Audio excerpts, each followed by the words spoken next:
What you should know is that if you are asked question like this one that involve finding S like this is what? Water of crystallization. Water of what? Crystallization.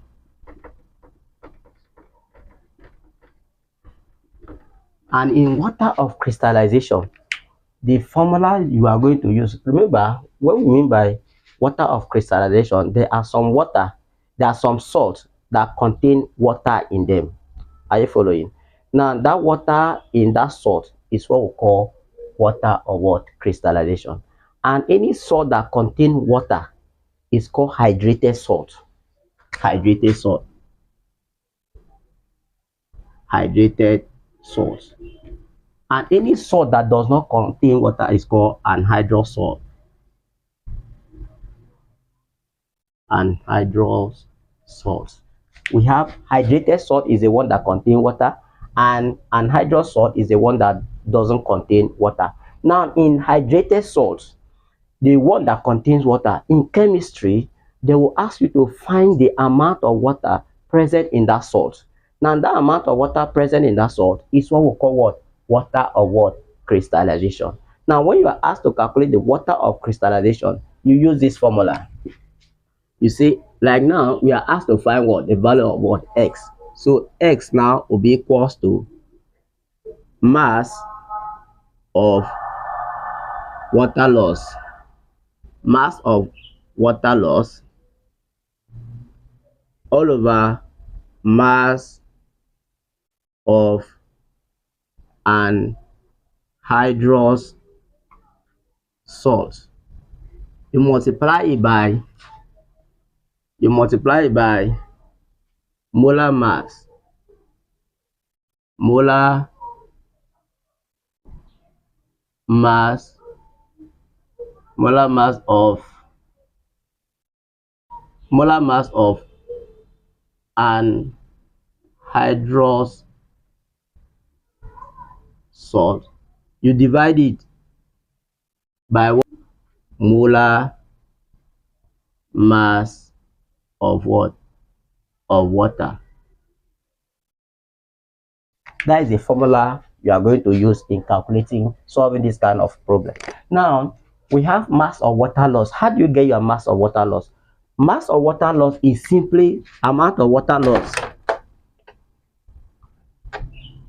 Amount of water loss is equals to the anhydrous salt.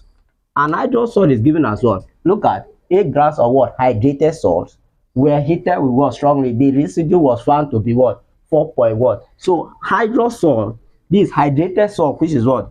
7.47. You minus it by what? The anhydrous salt, which is what? 4.77, and the answer will give you what? 2.7 grams. This is what?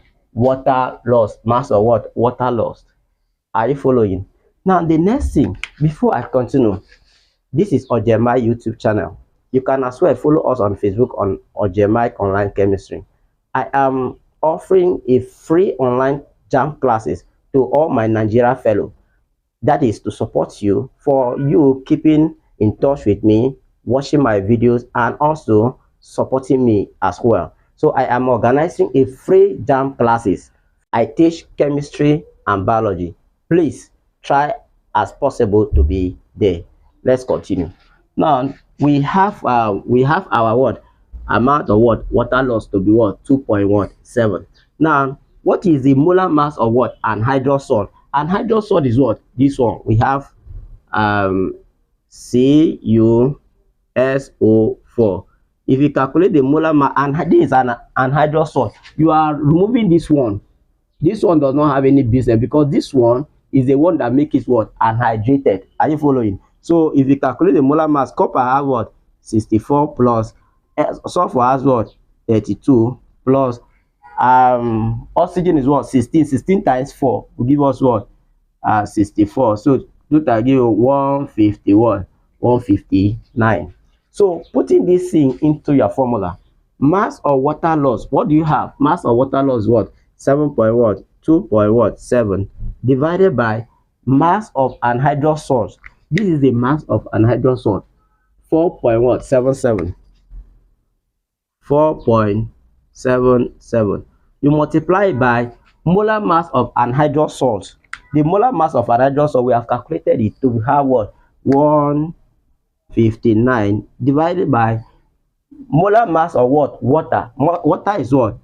H2O, which equals hydrogen is here is what? 2 plus what? 2 plus oxygen is what? 16. It give you what? 18. So mass or molar mass of water is what? Is 18. So if you, this is your x is equals to, you at the end you multiply this one by this one divided by what? This one. So your x equals to what? 5.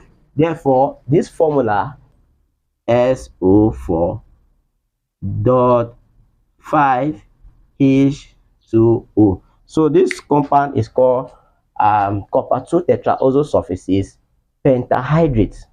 So the amount of water lost in this the amount of water that is in this compound is what? Is 5 molecules of what? Water. So we call it what? Pentahydrate. If you are joining us for the first time, please do well to like this video, share, comment,